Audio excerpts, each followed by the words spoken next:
bienvenue sur votre chaîne Radio Doif. Pour mieux profiter au maximum de nos services, veuillez vous abonner et n'oubliez pas d'appuyer sur la petite cloche pour activer les notifications. Un petit clic suffit pour nous encourager. Si c'est déjà fait, merci de votre confiance et bon visionnage. Mesdames et messieurs, bonsoir, le plaisir de vous retrouver pour cette édition. Au sommaire, réception ce jeudi au palais présidentiel de Beiti Salam d'une délégation des notables de Ngazidja.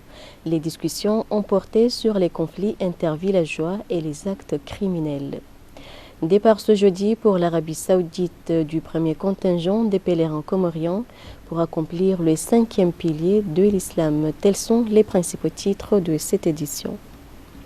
Le président de la République Azali Assoumani a reçu ce jeudi à Beiti Salam une délégation des notables de Ngazidja.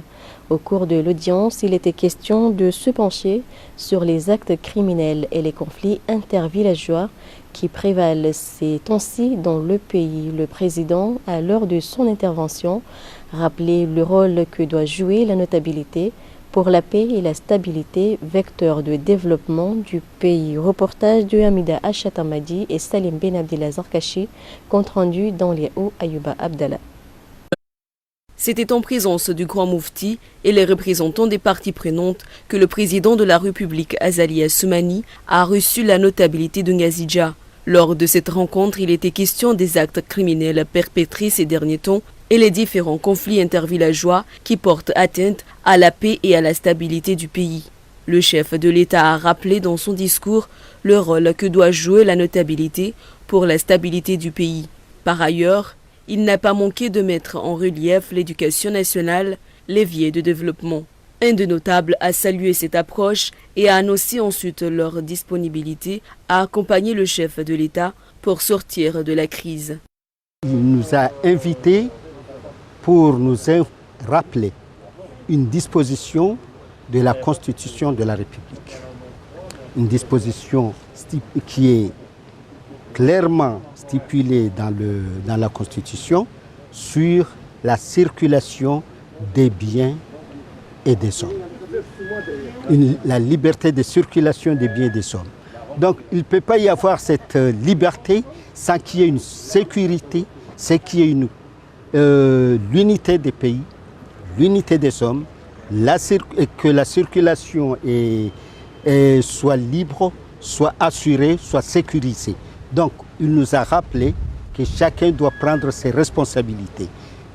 Les notables, les oulémas, le gouvernement, la justice, la défense, que chacun prend ses responsabilités pour que cette liberté de circulation des biens et des hommes soit assurée et sans embâche. Lutter contre la délinquance juvénile, renforcer la sécurité et la stabilité sur l'ensemble du territoire national nécessite, à en croire les intervenants, la contribution de tout un chacun.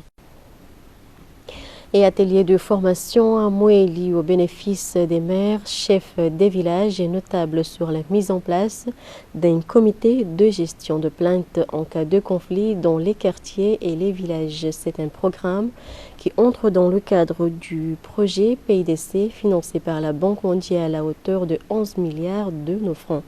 Reportage Zaharia Madikassim et Tchan Mohamed Elami. Cet atelier de formation au profit du chef du village de Fomboni, les maires, les notables, entre dans le cadre de la mise en place d'un comité de gestion de plaintes en cas de conflit dans les quartiers et villages. Ce projet intégré de développement de chaînes de valeur et de la compétitivité est initié par le gouvernement comorien, financé par la Banque mondiale à hauteur de 11 milliards de francs comoriens. Une manière qui vise à réduire la pauvreté et renforcer la croissance économique du pays. Les responsables lancent donc un appel aux bénéficiaires de ce projet de respecter leurs engagements. On a 3 comités de gestion de plaintes. Aujourd'hui, on est venu ici pour l'officialisation de ces comités et la formation et former ces membres de comité, comment ils vont fonctionner, comment ils vont procéder au bon fonctionnement du comité. On a financé 28 projets, dont ces projets probables dans nos régions, ça pourrait qu'il provoque des problèmes ou bien qu'il a eu des problèmes avec les riverains ou bien avec la population. au niveau de la population, si le bénéficiaire provoque des problèmes devant la population, il n'a qu'à venir vers les chefs, vers ce comité. Ce projet PDC est un projet mis en vigueur depuis le 26 mai 2020 pour une durée de 5 ans. Les activités vont être menées par un bureau d'études spécifique afin de contrôler les activités pour le bon fonctionnement du projet. Comme annoncé dans nos titres, le premier contingent de 185 pèlerins comoriens s'est envolé ce jeudi dans la matinée pour l'Arabie Saoudite où ils accompliront le 5e pilier de l'islam. Il était rappelé que les pèlerins de l'Union des Comores sont au nombre de 577 cette année. Reportage de Sofiati Ibrahim et Salim Ben Abdelaziz Kachi.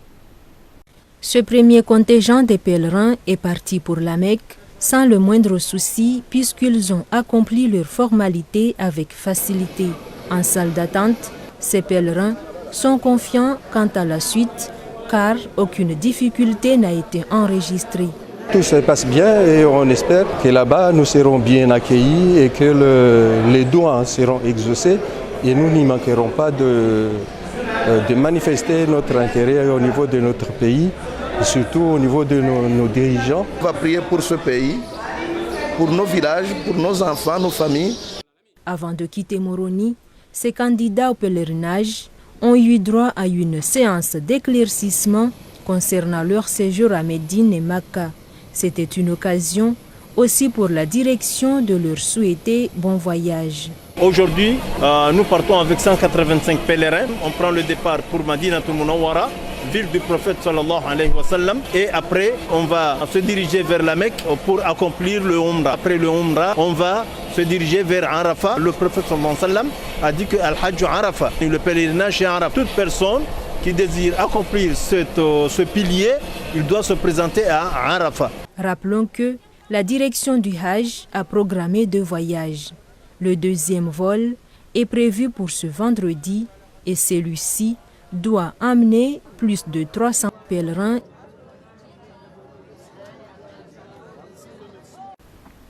Autre chapitre de cette édition, le président directeur général du groupe MCP Holding sort de son silence lors d'une interview avec la presse ce mercredi.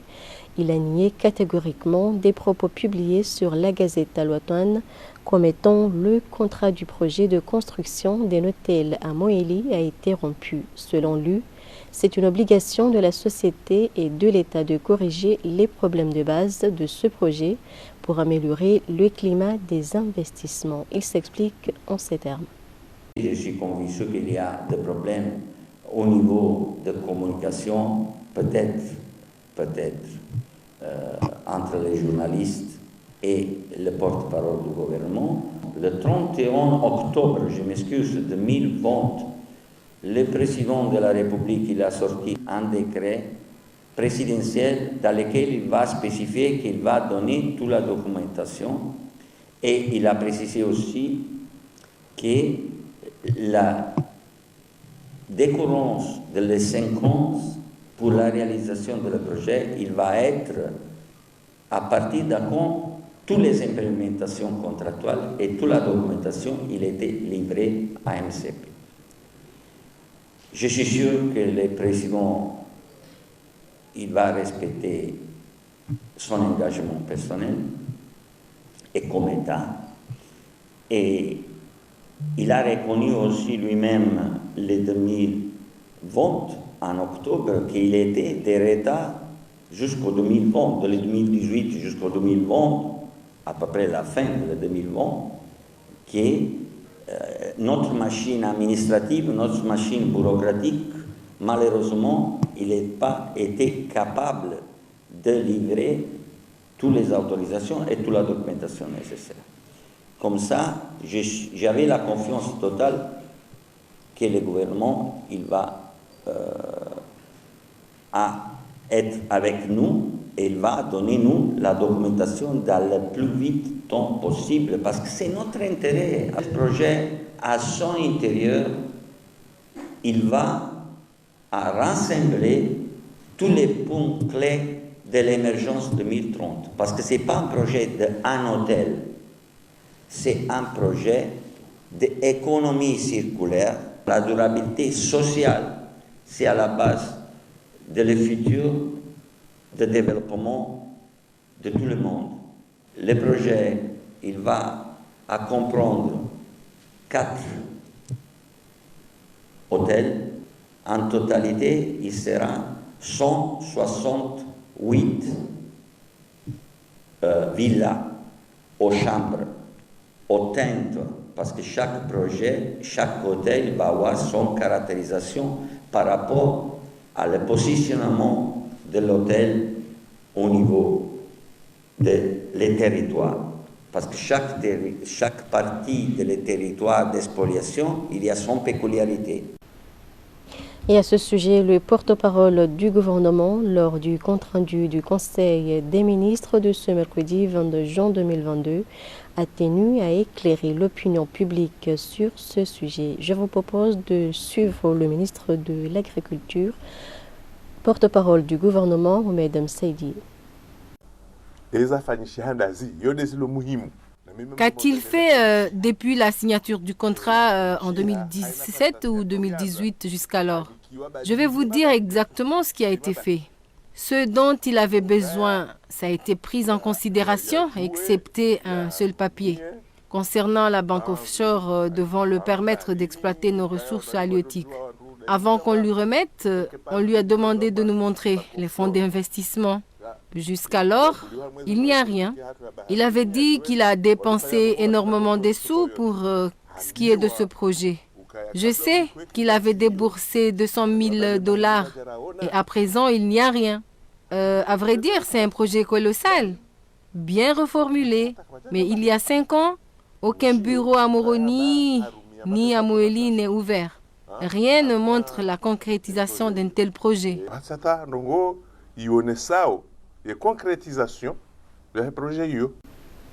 Et la nomination de Amadou Madi Bolero en qualité de conseiller diplomatique du président de la République Azali Assoumani a suscité la réaction des uns des autres. Cette personnalité ayant occupé des postes stratégiques dans le pays dispose d'un savoir-faire en matière de diplomatie. À Moélie, cette décision est saluée par la population qui estime que l'ancien secrétaire général de la COI a les compétences nécessaires pour booster la coopération. Écoutons le maire de Fomboni, Abdul Mohamed Ben Abdallah. Amadou Madi Bolero est un homme d'État, chevronné et bien déterminé, fidèle à sa déontologie diplomatique. Donc c'est une nomination vraiment importante et qui prouve la réalité et les grandes orientations diplomatiques du chef de l'État. Donc on a compris que vraiment on attribue à César ce qui appartient à César. Un homme d'État, un diplomate chevronné, donc attribué à un poste clé de l'État, notamment la diplomatie de Baïti Salam. Donc c'est vraiment salutaire et nous espérons qu'il va travailler bel et bien avec son ami de longue date, son frère, avec ses frères, disons, parce que Bolero est un ami de tout le monde. Il n'est pas orgueilleux, il est ouvert, sincère envers tout le monde. Donc avec sa carrière diplomatique, surtout son séjour à la COI, prouve le talent d'une personne qui peut orienter et encore renforcer les liens entre les Comores et le monde extérieur. Autre volet de cette édition, les maires, les préfets et les ATUB ont bénéficié d'une formation d'une journée organisée par le Commissariat national au genre sur la possession de registres social uniques pour les personnes vulnérables. Reportage Shalan Hussein et Hussein Mahmoud, compte rendu de Edine Arzad Youssouf. Cette sensibilisation consiste à sensibiliser les maires, préfets, ATUB et autres sur la mise en place d'un registre social unique, suite à un décret présidentiel signé le 23 juin 2020. La formation va permettre aux participants d'acquérir des informations nécessaires concernant ce registre social. Les maires sont les responsables des villages et des communes, donc ils seront capables de nous informer de façon objective les éléments que nous aurons besoin sur les identifications de toutes les personnes vulnérables.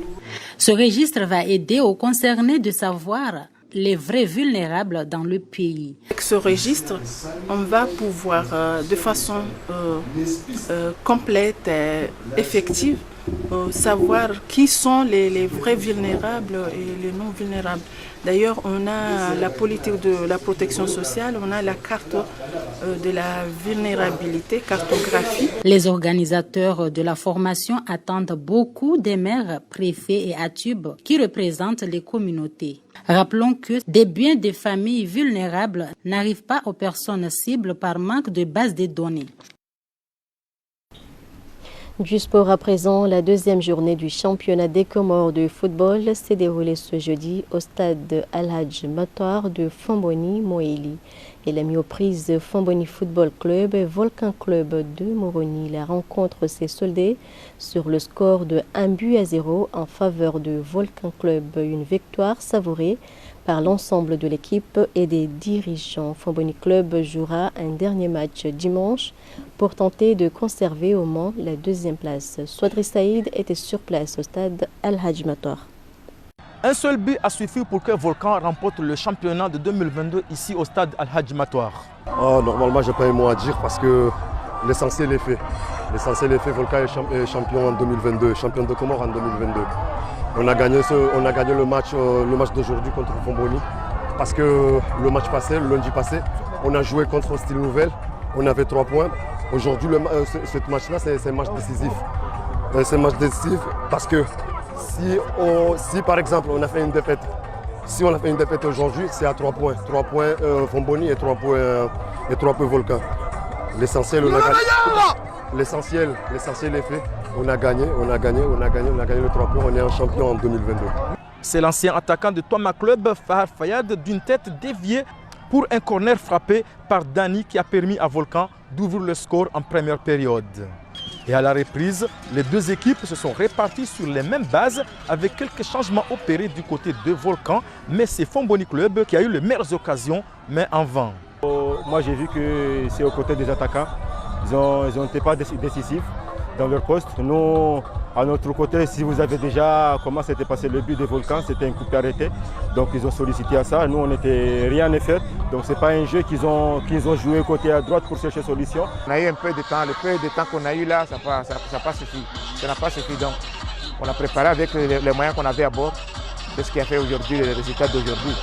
En tout cas, on n'est pas trop dessus parce que le but n'a pas été vraiment un but qui a été préparé ou qui a été... Mais c'est juste un but de... Je ne sais pas comment dire. Mais dommage, ce n'était pas marché. En effet, le dernier match entre Style Nouvelle et Famboni Club sera un match pour jouer la deuxième place et Famboni Club compte bien terminer sa compétition. Déjà, cette compétition, il est à Moéli, c'est à nous. Donc nous, on ne peut pas laisser faire pour être troisième place. Ça sera tellement honteux du côté des Famboni Club. Donc nous, on va se préparer et on attend Style Nouvelle pour jouer le deuxième match. Volcan Club sera l'équipe qui accompagnera Gombessa Sport de Moutsamoudou pour aller disputer les coupes interclubs africains de la CAF. L'Armée nationale de développement AND a lancé ce mercredi au stade de Moroni un tournoi de football à l'occasion du 47e anniversaire de l'indépendance des Comores. 2 matchs ont été disputés dans l'après-midi de ce mardi. L'équipe de la gendarmerie nationale a battu 1-0. Celle de la police et la formation de la FCD s'est imposée 2-0 devant celle de l'état-major. Il s'agit là d'un tournoi sous forme de championnat. Reportage Ousamedine Benhamed, Ibrahim Kavavo. Comme chaque année, l'armée nationale donne un avant-goût à la fête nationale. Cette année, un tournoi regroupant 6 équipes, à savoir la FCD, gendarmerie, COSEP, police nationale, état-major et garde-côte, entre aussi dans les activités de la célébration de la fête de l'indépendance. Ce mercredi au stade de Moroni, l'équipe de la gendarmerie nationale a dominé celle de la police en s'imposant sur le score d'1-0. Malgré de franches occasions, l'équipe de la police nationale n'a pu trouver la faille. Le match a pris fin sur la plus petite des marges du score, 1-0 en faveur de la gendarmerie. Le deuxième match de la journée, très attendu, avait mis aux prises l'équipe d'état-major et celle de la force comorienne de défense. Autoritaire dans les secteurs offensifs, l'équipe de la FCD s'est imposée sur le score de 2-0 dès la première période. Grâce à cette victoire, la FCD compte désormais 6 points et prend la première place du classement. L'armée nationale prévoit également un tournoi féminin qui débutera dès le 26 juin. On a décidé d'organiser un tournoi entre les corps de l'armée, mais cette année, une exception, on a invité la COSEP et la police nationale. Le tournoi a 6 équipes, donc dans les 6 équipes, les équipes vont se rencontrer. Après, on va éliminer 2 équipes pour entamer directement les demi-finales. On espère que le tournoi se termine le 7 juillet, la finale pour les femmes, et le 8, la finale pour les hommes. En présence du chef de l'état-major, du ministre de l'Intérieur, les 2 matchs se sont bien déroulés dans une ambiance rythmée par des unités de l'armée. C'est avec la page sport que se termine cette édition, mais avant de vous quitter, nous vous rappelons les principaux titres. Réception ce jeudi au palais présidentiel de Beiti Salam d'une délégation des notables de Ngazidja. Les discussions ont porté sur les conflits intervillageois et les actes criminels. Départ ce jeudi pour l'Arabie Saoudite du premier contingent des pèlerins comoriens pour accomplir le 5e pilier de l'islam. Merci à toutes et à tous de l'avoir suivi. Bonne suite de programmes sur ORTC. Très belle soirée à vous tous. Merci de nous avoir suivis. Et pour mieux profiter au maximum de nos services, veuillez vous abonner et n'oubliez pas d'appuyer sur la petite cloche pour activer les notifications. Un petit clic suffit pour nous encourager. Si c'est déjà fait, merci de votre confiance et à la prochaine vidéo.